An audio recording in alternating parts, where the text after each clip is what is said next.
is a comedian. She is a best-selling author and doser of a wide variety of drugs. Her latest stand-up comedy special, The Feeling, is on Netflix now. Please welcome Chelsea Handler.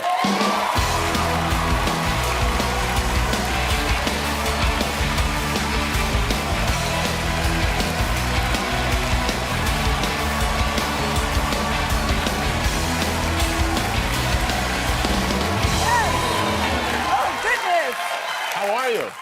I'm well, thank you so much. It's good to see you. Hi, Guillermo. It's great How are to you? see Good to see you again. You look beautiful. Yeah, you guys hosted the show together, right? We did a lot of stuff together.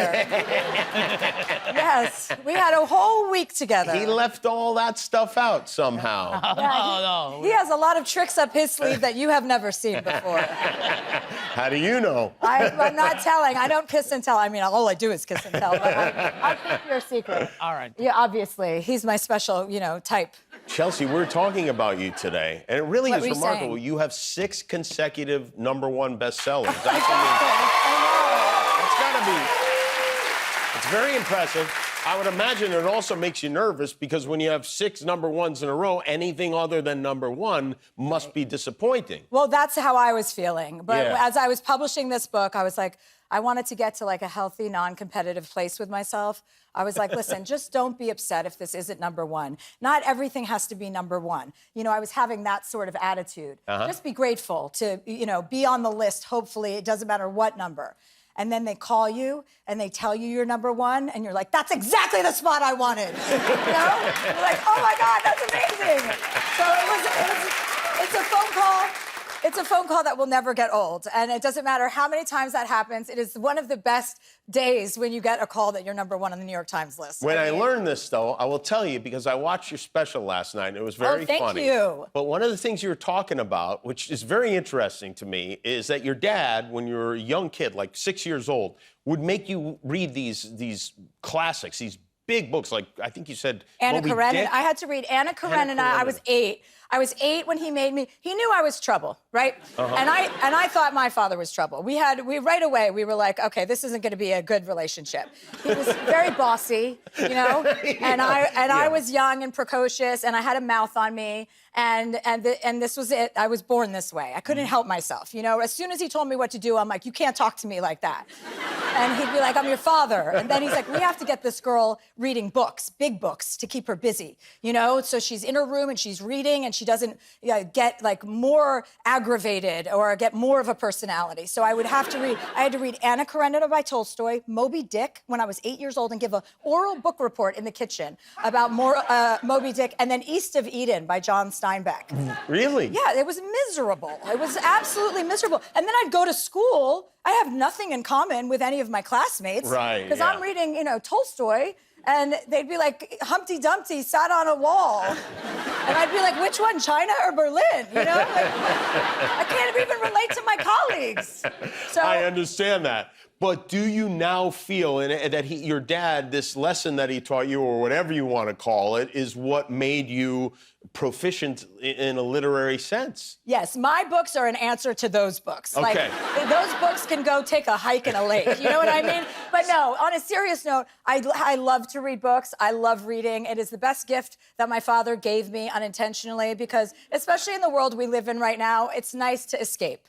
And so when I wrote this book, it wasn't with the intention of, our political landscape looking the way it does, but it was to inject everybody with the confidence and the optimism that I feel. I wanted to like if confidence were like Ozempic, I would inject everybody with it. You know what I want every woman, and I want every woman to feel the way I feel. So that's what my intention was with this book. And now that we have this kind of sad backdrop that we're living in, it's now been kind of a nice escape for a lot of people. Who in your family is most surprised by how much success you've had as a writer? I mean, my whole family. I told them from a very young age that I was in charge, I had 5 older brothers and sisters. I was the youngest. And right away, I knew my family was off. I knew that my parents couldn't be trusted, that they had no financial game plan.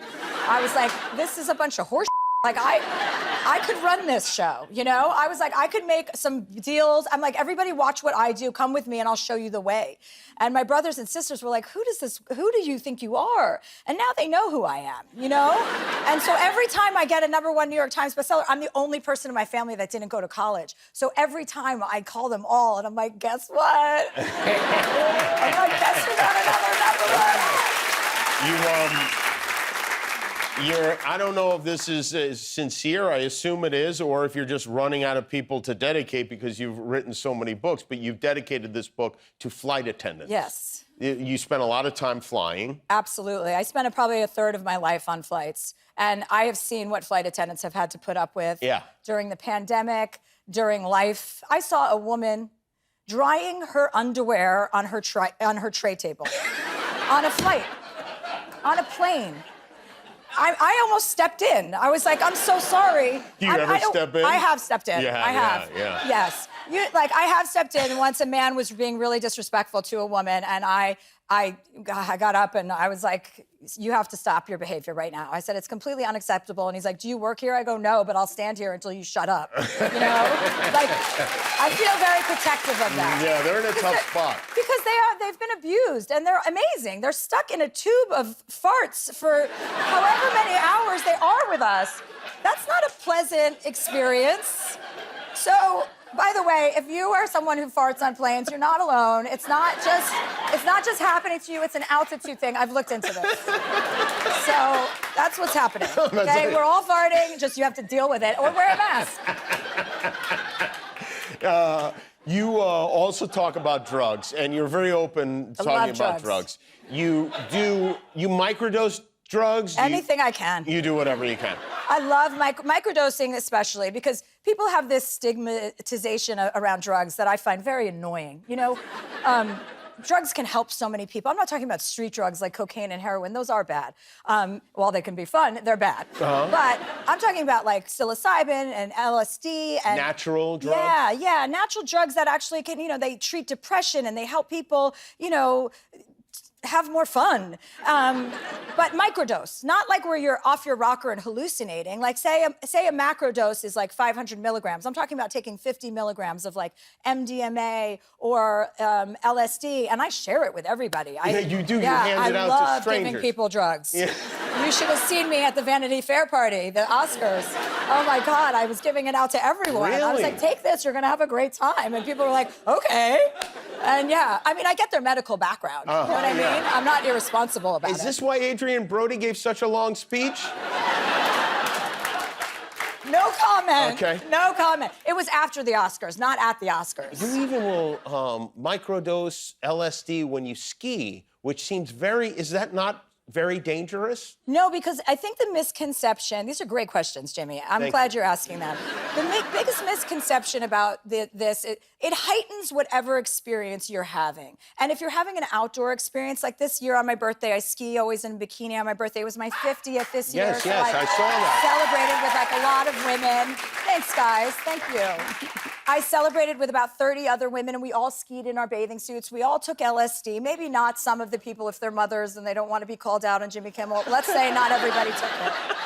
But, not everyone. But you know what happened. And I know what happened. But it just enhances the day. It's like whatever day you're having, it just makes it better, you know? And if you're having a great experience, you're gonna have an extra great experience. Have you ever given LSD to a flight attendant in the air? I have given drugs to flight attendants. Oh, good. Oh, good. I don't know about LSD, but I've definitely given edibles. I mean, as with that situation with the man I was just referring to, I went right up to the flight attendants and gave them all the drugs I had. I said, I'm so sorry. Chelsea Handler is here. Her special is called The Feeling. It's on Netflix now. We'll be right back. I have a friend who's always like, Chelsea, you're not gonna have a baby, you're gonna die alone. I hope so. What do you think, I want to drag a bunch of innocent children down with me? My baby's on my deathbed being like, Mommy, don't go. As soon as I get diagnosed with any mild disease, I'm gonna have my favorite drug dealer put me down in the back of a barn like a horse, okay? That is Chelsea Handler, The Feeling, her new special. It is on Netflix now. It is, I don't know if you saw, I noticed it's in the top 10. Do you check that sort of thing, too? I saw that. Someone sent that to me. I try not to do that stuff anymore. I try to be more mature. You know, I try not to look at things like that. But of course, you get the news, you're happy. But I didn't know. You don't turn it on and then leave the room so it gets credit for one more view or nothing like that? Actually, great point. I need to download my special and watch it. No, I haven't done that. I'm staying at my friend's house, so I didn't even think of that. Thank you for reminding me. Well, if they're your real friends, then they will do it themselves. They will. Now, speaking of your friends, are friends really telling you, I mean, at this point in your life, are they still telling you should have kids? Well, I mean, I'm 50 now, so obviously, like, that ship has sailed, and if you don't get that, then you've got bigger problems. But you could adopt children, you know, you could, I have plenty of children in my life. Yeah, I do. I actually do. I write in the book about some relationships. I think, you know, another misconception about not having your own children is like that, like people think I hate kids. I don't hate kids. I just don't want one. You know, it's just like I don't want spaghetti bolognese. I'm not interested, you know? Well, there you're making a mistake. I know. I shouldn't say that to an Italian. Yeah, like, that's offensive. Of course. That's actually offensive. I take it back. I take it back. I do want to ask you about one thing, is that you were talking about taking your whole family on vacation. You do that a lot. I've done that. I know you do that. Yes. And when I say your whole family, you take your whole family on vacation. Well, my family keeps procreating. There's all these children, and everyone keeps getting married and having babies. And it's a lot of people. There's like 20. 20 people. Yeah. You all stay in a house together, or do you? Usually, yeah, usually. And you must enjoy it, or what is it about it? I thought I did. I had this friend come on vacation with us a couple summers ago. We were on Martha's Vineyard, and that's a special place for our family. We grew up there in the summer times. And so I had my friend come, and she's a CEO, and she has this thing called Anonymous 360, where the people that report to her give her feedback about her performance. So it would be like your writers and your staff telling you if you're doing a good job. And when she told me this, I was like, ding, ding, ding, this is a good thing for a family to do, an Anonymous 360, to review everyone's performance on vacation. You know what I mean? Like, let's really get into it. Who's contributing? Are you making margaritas, or are you just drinking them? Are you making food? Are you taking out the garbage? Or are you just mooching? And are you on your phone scrolling all day? Or are you, engaging with the family? Yeah. This is an expensive vacation. And then I decided people should get cut. You know, like, why? My brothers and sisters, many of them are married, okay? We won't pick out the ones. But why am I married to these people? You know what I mean? I've extended my generosity for over 25 years with these spouses. I did not marry any of these people, yet I continue to go on vacations with them. And so I had to take my power back and say, no, now there are going to be auditions for vacation. You know, depending on how you score on the last vacation, that is a determinant if you get invited on the next vacation. And who does the scoring? I do. You do the scoring. You got everybody's name. And what are the kinds of things one can do to is doing the dishes? Well, is that the kind of thing that I wrote a really severe letter to my family one year after a vacation. I CC'd everyone, all the kids, all the parents, and I put it in this book. I didn't tell my family, and they haven't mentioned it, so they're obviously not reading the book. But I sent it out because I was like, listen, you have to make eye contact with every person that comes inside the house. Whether you know them, whether they're cleaning your room, whether you have anything in common, you have to make eye contact with people and say hello, thank you. You know, acknowledge someone is standing there.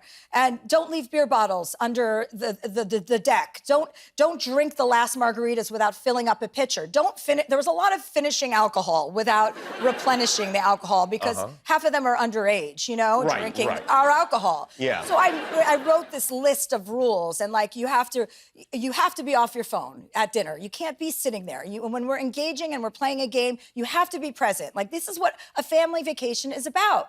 So I sent this letter to my family. They were obviously appalled, And they were like, oh my God, now she's yelling at us. And I'm like, this part of it is my fault. I take responsibility for providing these kinds of extravagant vacations. I said, but these are the requirements moving forward. I need everyone to say please and thank you a lot more. Not to me, to everyone you come into contact with.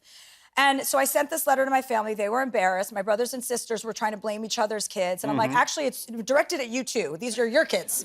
So I don't have any kids you can complain about, okay? Another home run by me.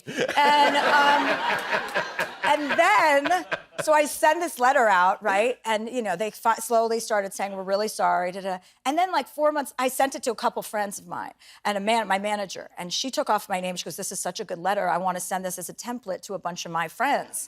And I'll take your name off and I'll change all the names. I said, sure, of course. Like 3-4 months go by, I get the letter from someone. Someone sent me, someone emailed me and goes, I just read this letter and this is a great letter for you to send to your family. Oh, okay. And I'm like, it's my letter! I wrote it! The ultimate validation. I know, it was so funny. Have you vacationed with your family since the letter? I now vacation with the kids alone and the adults alone. Oh. I split them up. I like that. Because then I can be an aunt and have fun, and the kids can be real, and Right. you know, and then the adults I vacation with alone. So that's my new thing. You got it all figured out. Yeah, I'm figuring it out. Chelsea Handler, everybody. The Feeling is on Netflix now, and this is Chelsea's book. The letter's in here if you need it. It's called I'll Have What She's Having. Chelsea Handler will be back with John Grimes. Guillermo, do you know how many subscribers we have on YouTube now? 20 million. That's right. Yeah, that's why we're wearing these glasses. Thanks for being a subscriber. If you're not, help us get to 20,000,001.